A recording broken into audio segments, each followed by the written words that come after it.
Pemirsa, pemerintah dan DPR tengah mengkaji wacana sepeda motor masuk jalan tol dengan mengacu pada peraturan pemerintah PP nomor 44 tahun 2009 bahwa pada jalan tol dapat dilengkapi dengan jalur kendaraan bermotor roda 2 yang secara fisik terpisah dari jalur tol yang diperuntukkan bagi kendaraan bermotor roda 4 atau lebih.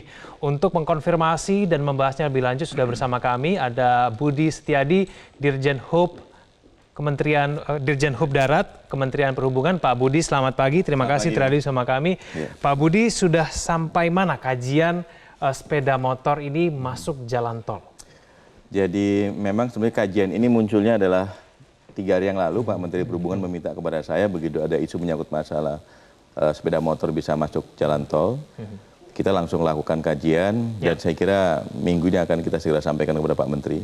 Namun demikian sebetulnya dari sisi regulasi, dari sisi safety, regulasi sudah jelas memang di dalam PP nomor 44 tahun 2009. Memang di situ ada pasal 38 ayat 1A-nya ya. Kalau ayat 1-nya itu kan menyangkut masalah sepeda jalan tol boleh hanya untuk kendaraan bermotor roda 4 atau lebih. Tapi tambahannya, perubahannya di dalam PP nomor 44 tahun 2009, ayat 1A-nya, jalan tol bisa dibangun dengan jalan tol khusus, dapat dibangun dengan jalan tol khusus untuk sepeda motor. Nah, pengertian dapat itu berarti tidak semua jalan tol boleh. Hanya ada berapa ruas jalan tol tertentu. Yang sudah kita contohkan di Indonesia adalah yang di Suramadu sama yang di Bali. Gitu. Jadi artinya kalau sekarang kemudian ada menyangkut masalah persepsi masyarakat atau opini bahwa jalan tol nanti boleh untuk sepeda motor itu tidak seperti itu. Kalau itu. misalnya jalan tol untuk motor di kawasan Jabodetabek, ini kan Surabaya. Nah itu kemungkinan ke arah sana terbuka Pak? Ya, kalau jalan tol untuk yang di Jabodetabek, memang kalau kita lihat tol yang ada di Suramadu maupun yang ada di Bali itu jaraknya pendek. Memungkinkan sepeda motor masuk jalan tol, tapi untuk jarak pendek. Tetapi yang saya sampaikan tadi, untuk jalan tol selain yang 2 saya sampaikan tadi, infrastrukturnya memang tidak disiapkan untuk sepeda motor. Termasuk juga ada Jabodetabek gitu. Jadi artinya kalau mungkin ada kebijakan baru demikian, ya pasti mungkin pemerintah dalam hal ini mungkin PUPR atau operator akan menyiapkan. Namun demikian dari sisi keselamatan sebetulnya sepeda motor kalau masuk jalan tol itu sangat berbahaya sekali, sangat berbahaya. Jadi kalaupun mungkin mau ditentukan jalan mana itu harus selektif sekali dan mungkin dengan melalui berbagai macam pertimbangan yang ada. Kemudian berikutnya juga kenapa sisi safety itu sangat berbahaya? Kalau kita lihat kan sepeda motor kan sangat rentan sekali dan angka kecelakaan di Indonesia karena atau korbannya atau penyebabnya sepeda motor sangat tinggi sekali. Jadi alangkah kita mungkin kontraproduktif kalau misalnya mendorong sepeda motor masuk jalan tol. Pertimbangannya apa kira demikian? Ya, tapi kemudian kalau misalnya kalau ini kan wacananya pertama kali muncul dari Ketua DPR Bapak Susatyo, Pak Budi. Tapi kalau dilihat dari sisi Pak Bambang, kita juga sudah mencoba untuk menghubungi Pak Bambang, tapi kemudian tidak mengkonfirmasi untuk bisa bergabung pada diskusi kita pada pagi hari ini, menyebutkan bahwa harusnya ada persamaan hak dong. Ini kan orang-orang sama membayar pajak. Nah ini kalau dilihat dari sisi itu bagaimana Pak Budi? Ya kalau saya lihat begini, pisau analisis atau kita untuk menganalisa hak masyarakat untuk bisa menggunakan jalan tol memang cukup banyak. Mau dari sisi sosial politik ekonomi bisa. Tapi yang sebagai kalau bicara menyangkut masalah transportasi, pertimbangan kita yang paling utama adalah menyangkut masalah safety, keselamatan.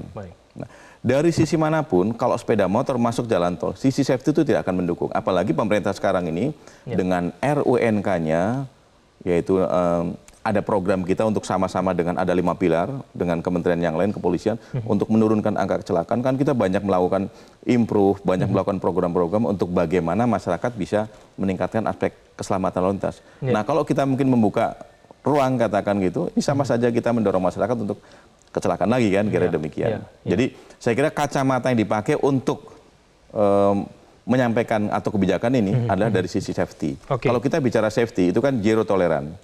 Saya kira mungkin tidak akan kita akan mendorong ke sana. Baik, kalau berkaca pada tol yang ada di Bali dan juga di jembatan Suramadu di Surabaya, nah itu kan paling tidak berhasil lah Pak ya. Ini kan sepeda motor masuk tol.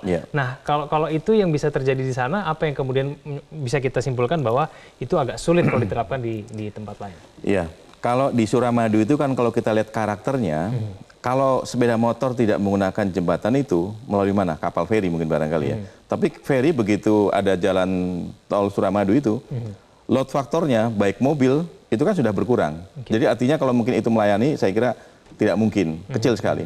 Kalau yang di Bali itu jaraknya 12 km. Kalau tidak melalui jalan tol, mutarnya itu jauh sekali.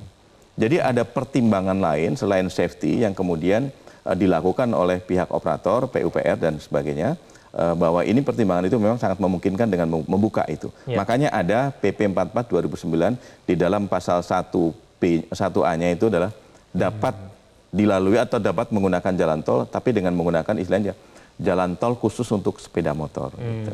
Oke, tapi kalaupun misalnya memang akhirnya terwujud, tidak mungkin mengambil bahu jalan ya Pak ya? Pasti tidak mungkin, karena bahu jalan kan sifatnya itu untuk emergensi atau untuk mungkin mobil mogok dan sebagainya. Kalau bahu jalan dipakai, kemudian kalau misalnya ada emergensi, apa menggunakan main roadnya? Tidak mungkin kan? Nanti jalan tol jadi tidak berfungsi dengan bagus. Ada main roadnya, ada kemudian bahu jalannya. Bahu jalan dipakai, kemudian nanti misalnya ada yang mobil mogok atau kecelakaan, kemana mungkin akan untuk escape-nya? Ya, itu juga sudah sampai di sana ya Pak ya. Okay. Kalau mengenai tarif, nah apakah kajian juga sudah sampai di sana? Tarif untuk? Tarif untuk sepeda motor kalau misalnya mau masuk tol? Saya kira itu nanti untuk yang terakhir ya. Sepanjang mungkin barangkali ini bisa atau tidak, kalau udah semuanya mengatakan tidak, bahkan mungkin saya sering diskusi belakangan ini dengan para pakar, semuanya mengatakan memang tidak direkomendit untuk sepeda motor, karena memang aspek safety tadi. Kalau misalnya memang mau masuk tol, ini berapa panjang yang paling panjang nih Pak? Ideal ya. Idealnya Pak kalau misalnya masuk? Saya tidak bisa mengatakan idealnya berapa, tapi minimal menurut saya jarak pendek. Seperti Bali 12 km. Kalau kemudian ada yang berpikir nih, pernah juga ada menyampaikan kepada saya, wah senang nih nanti kemudian Jakarta sampai dengan Cirebon menggunakan jalan tol. Bagaimana kita bisa membayangkan mungkin mix traffic terjadi di situ, jadi fungsi manfaat filosofi jalan tol jadi semakin lama semakin hilang. Jadi saya meluruskan semuanya apa yang menjadi pembahasan kita sekarang ini, bahwa bahwa jalan tol memang sangat tidak direkomendasi untuk sepeda motor di Indonesia ya. Apalagi kita lihat, jangan samakan kita dengan Malaysia. Karakter pemotor di Malaysia cukup bagus dibanding dengan kita. Kita kan mungkin seperti kondisi sekarang ini, kita lagi melakukan edukasi-edukasi. Jadi artinya bahwa sebetulnya PP ini diciptakan oleh pemerintah dengan stakeholder yang lain hanya untuk mengakomodir dua jalan tol tadi.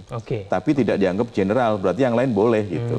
Berarti sebetulnya untuk kalau mau berpikir bahwa itu akan dibuka di Jabodetabek masih jauh Pak ya? Masih jauh. Masih jauh ya? Karena infrastrukturnya juga tidak diciptakan, tidak disiapkan untuk sepeda motor.